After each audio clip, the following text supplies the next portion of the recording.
Hey, it's Mark Goodman. And I'm Alan Light. On today's podcast, Record Store Day founder Carrie Colleton is joining us to discuss the April 20th RSD special releases. Plus, we'll talk live with our audience, the Sound Up Pod Squad, and find out who still listens to vinyl. And some updates from the Beatles universe. Oh, good. Sound Up with Mark Goodman and Alan Light, the only music podcast that matters.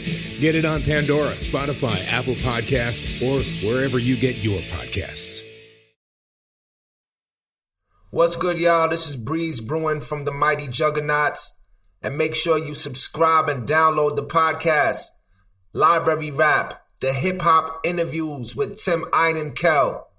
Hip-hop journalism on the highest level. Yeah, what's up? It's your boy Joel Ortiz, and I want everybody to make sure that they subscribe and download the podcast, Library Rap, the hip-hop interviews with Tim Einenkel. Yo, Tim, I hope all is well. You my guy. I know these interviews are not interviews, they're actually conversations, and I appreciate them all. Yawa. Hey, what's up, everybody? This is Ice-T. I want you to do something for me. Make sure you download and subscribe Library Rap, the hip-hop interviews with Tim Einenkel. It is fucking official. All right, stop playing.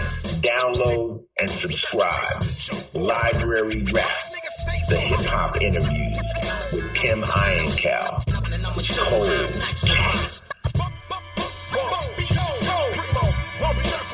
That's right. How come so many people wanna hear me in the brain? Cause that's that boom bap killer supreme.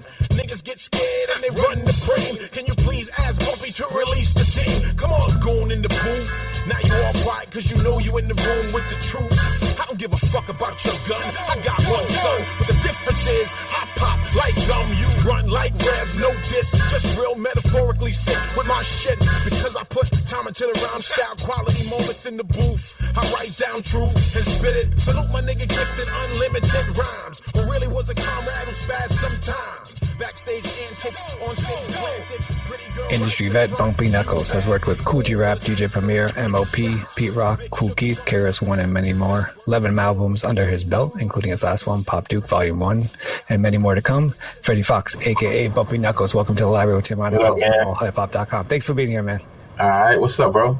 Thank you. Thanks. Not much. Thanks. So I want to start from the beginning. You know, I know you started rapping in 6th grade, and your buddy Cool C had a tape of the Cold Crush 4. What about this tape that made you, I guess, become a little more serious about rapping and put you on this serious venture to where you are now? I think because what I was raised on, you know, the singers, you know, the Al Green, James Brown, you know, Betty Wright, Temptations, all that stuff. It was different. You know what I mean? When hearing somebody actually rapping to those breaks on those actual songs, and making and changing the words and making their own words with those same melodies, and just the dynamics of it, the presentation of hip hop, the way that the Cold Crush 4 did it, the way that, and I was trying to visualize what it was in my head, you know what I mean? Because we were hearing it on tapes, but I hadn't seen it. Then to actually go see those guys at those shows, I was a kid, you know, in Mike and Dave shows, and in the audience and in the crowd paying to get in, trying to fit in, you know what I mean? And I was looking at this like, wow, the presentation of it. So I knew that I said, I think I could do this, you know what I mean? I was always one of those guys that knew how to adapt. So I felt like it was something that, you know, I wanted to do. And especially then Cool C turned me on to, you know, rocking to the turntables and all that. Like he turned me on to that in a big way. I'd done it once before, but I wasn't serious about it, you know. But then when I got a chance to get around those guys, him, Tony, George, who else was Richie, Ellaby, all of us were like a crew, you know what I'm saying? K1, we were all like a crew, man. And that was Royal Nation the first time. And then we started, that was like the pre-kindergarten of hip hop for me. Like, you know what I'm saying? Like, yeah. To be around those were my peers, and we were all kind of learning from each other. And then it fell into supreme force when two crews from that town we lived in split up. So we pieced them together. It took me, Easy E, which is Eric, and Cool C, which is Kurt, and us three made Supreme Force. And let's talk about Supreme Force. In 1986, you guys were signed to Nia Records, and you recorded "You Gotta Come Out Fresh." Well, one, how did you come up with the name Supreme Force? And then at that time for you guys, what did signing with Nia Records mean for you? Oh man, I don't. To be honest with you, I don't remember how we came up with the name Supreme Force. I knew it was definitely. I think Eric might have came up with that name.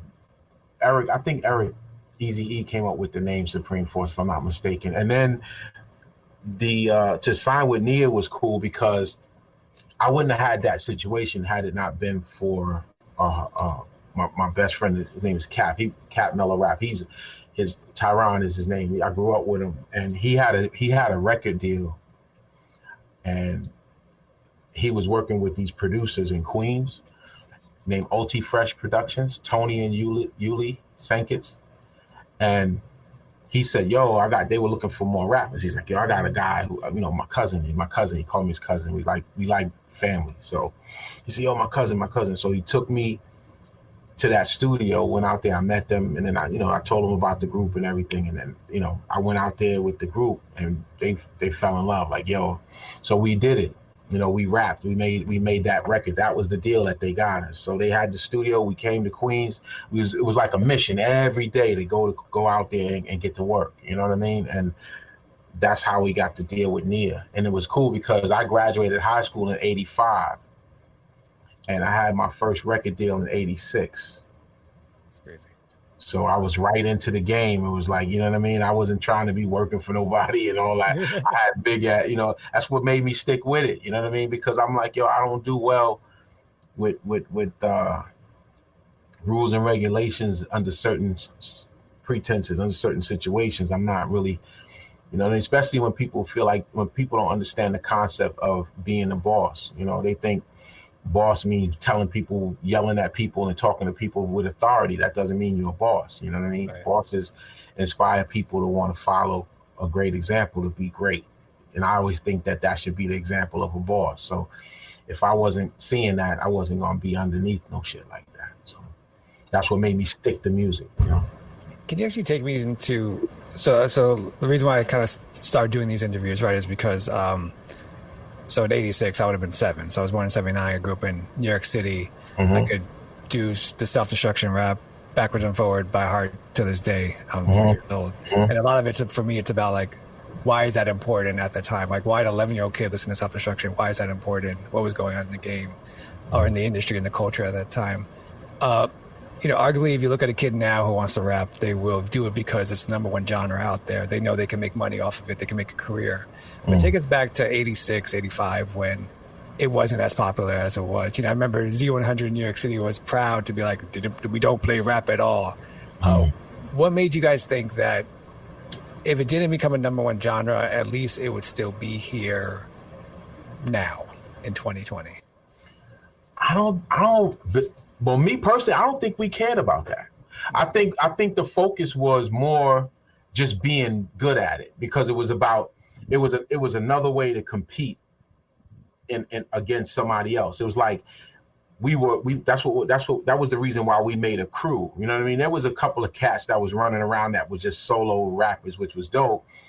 But to have a crew meant, we were gonna go there and do it together as a group. You know what I mean? I don't know if we believed that it was gonna be around 20 years later. There was a certain time in which that hit me, when it wasn't that early though. That was more about just getting girls, being dope enough to go somewhere else and compete. We were always in some kind of contest. It was either best rap contest, best dress contest with a rap contest attached to it. We was getting in all kind of contests. So that was basically what it was about. It wasn't about us making records or making money. We were doing shows and being paid. We went from doing backyard parties and being paid $25 or $40 or whatever it was for the DJ, to rocking in battles and winning $500 prizes and stuff like that. So that's kind of where it was. It wasn't about that other part didn't really hit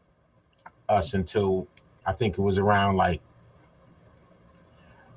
right around after when New Edition was popping around then. You know what I mean? Right. And we were seeing a bunch of when you see kids become famous and you doing something similar or what they're doing, singing, dancing, rapping, whatever you do, it's inspirational to want to go to that level with it. So I think that's like we started seeing more of that, because once we stopped going to the we always went to parties and shows like that, but it was like, yo, I'm tired of looking at it from the crowd. I need to be up there, like, you know what I mean? That's when it started to build up for us, at least for me. You talked about your story of slated to meet up with Eric B and have a meeting, and you decided not to do it because he was looking for a solo artist, and you were wanted to bring Supreme Force. And then you made jokes about how you did the industry a favor, because who knew if Eric B and Rakim would have came to be. At that time, two questions: why was a meeting with Eric B? Why would it have been important? What do you think it would have done for your career, your art? And two, what did you know about Rakim at the time? Well, I'll answer the second part first. Rakim was in a group called the Love Brothers from Wyandanch, and they were they were rocking everything they went to. Every party they went to, they was rocking, killing it. You know what I mean? And then, I think, I don't know if they didn't have a specific DJ. I think Cool Breeze or one of those guys was DJing for them, or either everything he did, they was there rocking. So then that was always a group that we wanted to battle with. Supreme Force wanted to battle with. It never happened. Why, I don't know, but it just, it was like we start moving in different circles. But Rakim was the most popular one out of the Love Brothers.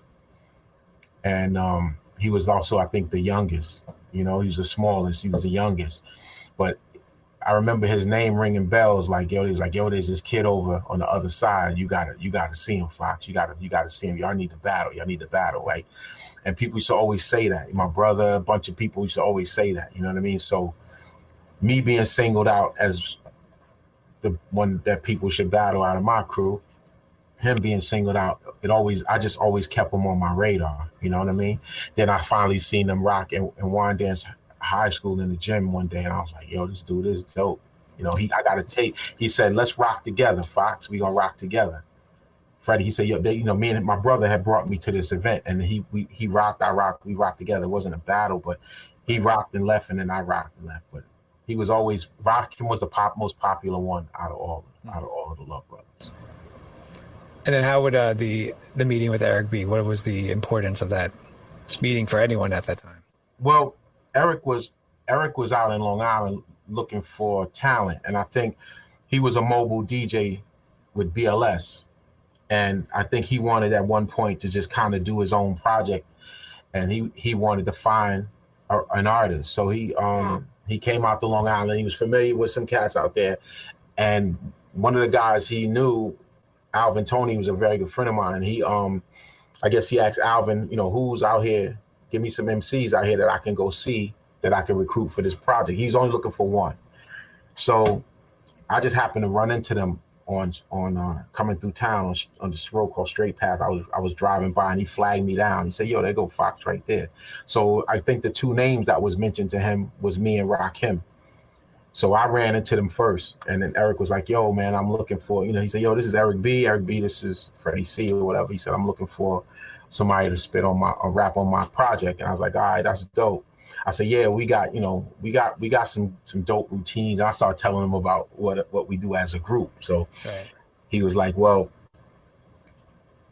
I just need one rapper. Like, I don't need like a group. I just need one. So I was like, because the plan was for us to do this together. You know what I mean? And that's the kind of what I wanted to stick to, because I always felt like working with Eric and Kurt pushed me to be better, because Kurt got bars and E was a party rocker who had bars, and it always pushed me to rap better. You know what I mean?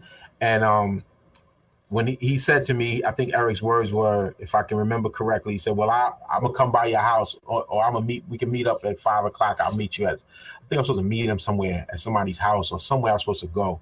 But I just felt like, I said I was gonna come, but I didn't come because I felt like, you know what, it don't even make no sense for me to go if he's not looking for all of us. If he was looking for all of us, then I could go line that up. I would love to take that news back to my guys and say, yo, dog, we good. We got this and that. But it wasn't going to be that. So I was like, you know what? Fuck it. I'm good.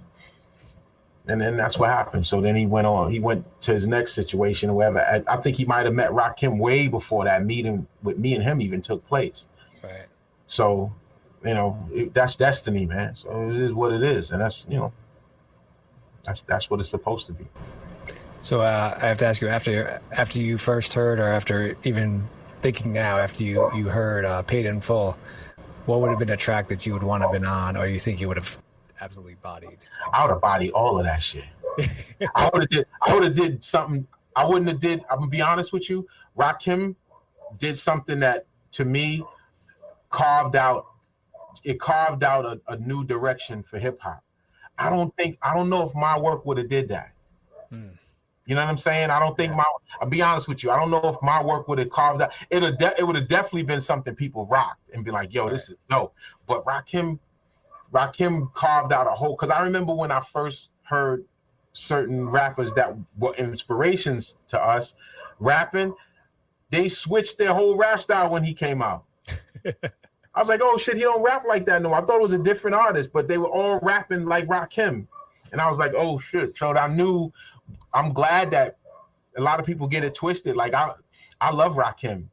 I love Eric B. I love the idea of Eric B and Rakim because I know that I'm always going to be part of that history. That's the second reason. The first reason is that that's what hip hop is about.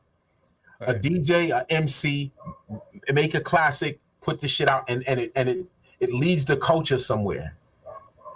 You know what I'm saying? I mean that Eric B and Rakim situation led the culture somewhere, lyrically, spiritually, you know, morally. It was like a lot of shit going on there that, you know, guys started rocking clothes a certain type of way. It was a whole movement. So to be even considered to be the beginning part of that is a good thing for me. But I'm glad that it worked out that way. But I would have bodied all of that shit.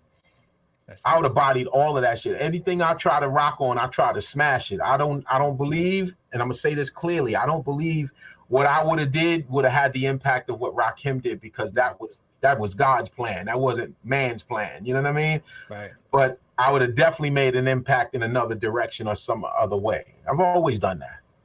You know? I want to ask you the impact of Rakim on you in a way that, I mean, you even said it, like the guys that you looked up to, they changed their flows. And I think I remember hearing an MC once say, like, when Rakim came out, a lot of us were ready to retire.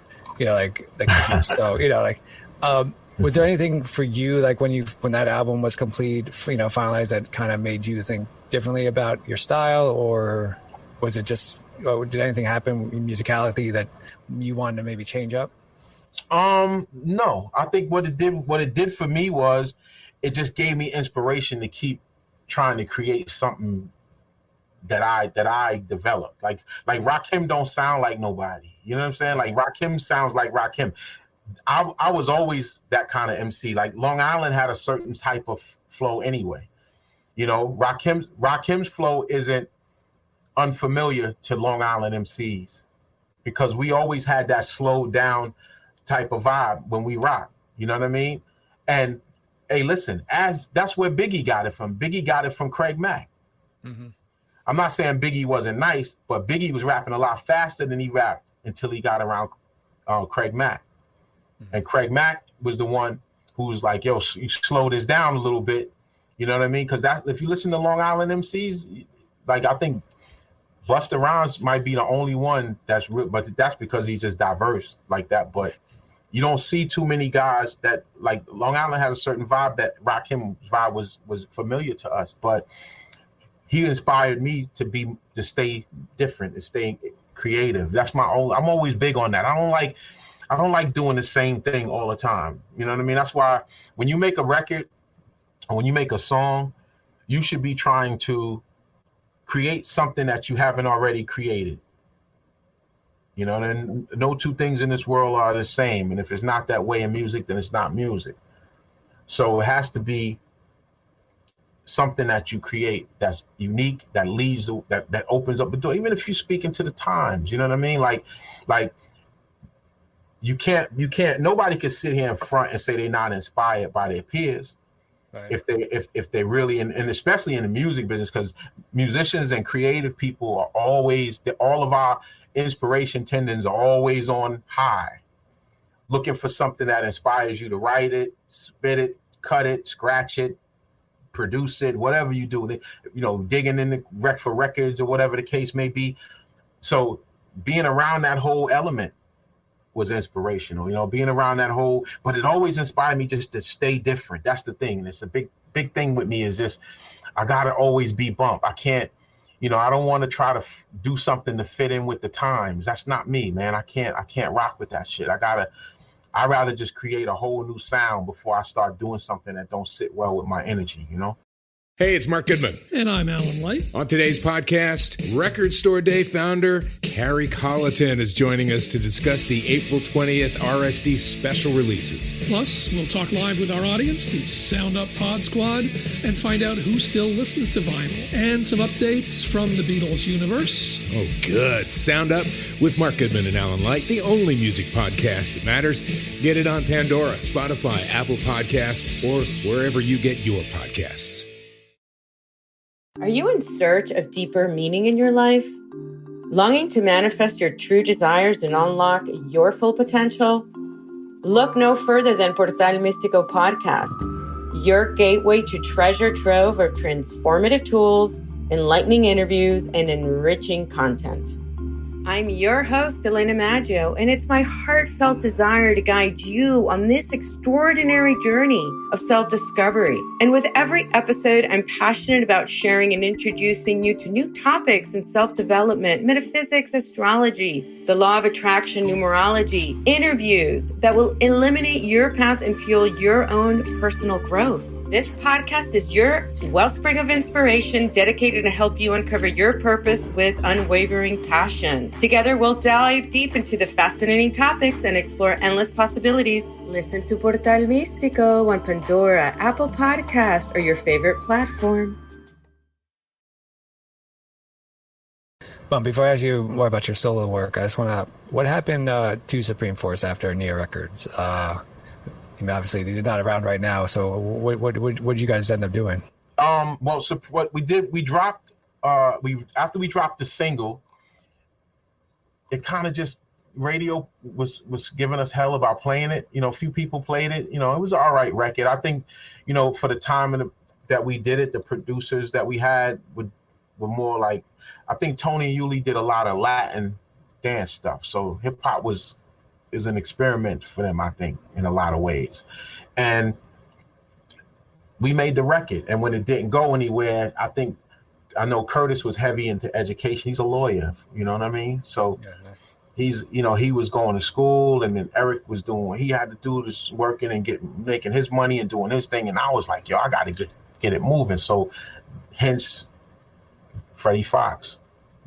You know what I mean? And then solo moved on solo. But I'm actually doing a Supreme Force album right now. Like, it's coming out crazy. Like, I had the fellas here in the lab with me for about 2 days, and we knocked off about 6 or 7 joints. Like, you know what I mean? And the bars are still there. Like, you know, if you know me, you know they got. If you know I got bars, you know they got bars. Man. Trust me on that. I want to talk about signing with MCA. I think you once talked about your early sessions, your recording sessions for the LP. Freddie Fox is here, and you talk about the beauty of the in studio session, right? Is that you actually get to meet people are actually there, and you get to they're walking through the halls, or you take a piss break and they're whatever. And there's a few names that you've mentioned that you kind of met or worked with while recording this. I want to kind of throw out their names to you, and you can kind of talk about takeaway of them as for you as as producers or artists. So the first name would be Patrick Adams. Patrick Adams is he was like a study book for me. Like, everything he did, I studied his work. Like, he's a producer. He's an engineer, and I was watching him since the Eric B stuff. You know, so when I got a chance to actually work with him, I decided to be a sponge around him. You know what I mean? Just, what's that? What are you doing that for? What button is that you pushed right there? He's working on this big thing, may have been a G series SSL at the time. And he was like, I was like, yo, how you make my voice sound like this? Make it sound this way. So he was showing me all this stuff at the same time. Then I was always impressed with how Patrick could program anything, like all these different kinds of keyboards and all that stuff. Like he was just be like a wizard, just programming things. And it was impressive to me to see a black man, you know, in his element, in the studio, do it as an engineer. I always said, artists make songs, engineers make records. He's the reason I say that, because I watched this guy take the most basic sounding stuff, and if he had to, and this is something that I learned from him, and to this day, Patrick will hear something and say, you know what, the bass line on this is wrong. It's out of key. It's not the right. He fixes things and people come, yo, man, it sound good. What happened? He fixed the bass line, or he did something, or he programmed the MPC. First time I ever seen anybody program an MPC was Patrick Adams. So he was a sponge, man. You know, I was a sponge around him. He was a very instrumental in my desire to want to learn the technical side of this business. Second would be KRS-One. Oh, Chris. That's my boy. That's my guy. Chris is KRS-One the teacher. I never forget he and I doing an album called Street Poison. Never came out. I think I have a DAT of it somewhere here. He's like, he produced all of the beats. And I went in and he came and got me. I never forget this. I was in the city hustling downtown, running around, and he said, yo, man, I need you, man. I need you to come in the studio. He's like, I don't really think it's cool for you to be out here like this, doing this and this and that. And you know, you got to come in the city. He convinced me to come into the studio and do Street Poison with him. And the album was so hardcore. He said, he told me a couple of industry labels that he played it for, which was weird to me, but he said they were like, yo, they were really scared though. Like they were in fear listening to your music, to this music. And I was like, okay, that's what's up, you know, but that's what I do. That's what that's what I do. You brought me that kind of music, and that's what I felt, and that's what I did. Me and Chris always worked together. I love working with him, man. I got man, maybe 2 or 3 albums in here with KRS-One that nobody ever heard. And that's what we do. He disappears for a while, and then he'll pop back up just out of the blue, man. And yo, man, what's up? We have his books, drop them on the floor, and I start playing beats, and he start rocking. Then we get an album in the can. Then he'll disappear again and come back, books, drop them on the floor, start rocking. I play beats. We always back to back on everything. I love working with Chris. Chris is like a brother to me, like a big brother to me. Wait, so what's going to happen with those albums? Who knows? I mean, listen, they here. You know what I mean? I got a ton of that stuff. Premiere, you name them, I got them. I got albums with everybody, and it's just content to me. Yeah. You know, it's just content. So the next person will be Nas. Nas, baby bro. Nas. You know what? I remember when Nas used to come around Power Play, when we was in Power Play working, man. Every time I see a picture of him or I think about Nas, man, there's something inside of me is just extra proud that I watched this kid, man, grow up to be who he is today, you know? And even though I haven't spoken to him in a while, man, the love is still there because, you know, there was a time when Nas will say, yo, man, I'm coming to the studio. He'll come over there, man. Eric will be in there. I'll be in there. Nas is in there, you know, and Akinelli is in there. Man, I mean, just Large Professor is in there. All these guys, man, you see these guys in the studio. Nas is the smallest, littlest guy in there. And to watch him grow up to be who he is today, man, is just amazing to me. I mean, I really love that guy. Like he's like that kid in your neighborhood that people would say, yo, man, I didn't think he was going to do it. You know, I didn't think I always believed Nas was going to be dope. From the first time I heard the Live at the Barbecue, I was like, yo, something special about this one right here, bro. And I think Eric was supposed to sign him at one point. I can't recall exactly why he didn't, but I think Eric was supposed to sign Nas because Nas was around us a lot back in the days. You know, all the mayhem and all the shit, you know, that we was and Paid in Full was into and around and all that. Nas was in the middle of all of that shit, sponging, learning, and also bringing to the table what he was experiencing at the same time. And I'm saying, he was a big reader, a lot of books. Nas always very sharp kid. He's not a dumb guy at all. You know what I mean? So that's my buddy, man. I love Nas, and I'm always gonna be here for him, no matter what. You know. And Large Professor. Large Professor, I think that's the first song I ever collaborated on was Money in the Bank. And he produced it. And I remember it was for G-Rap, for Cool G-Rap.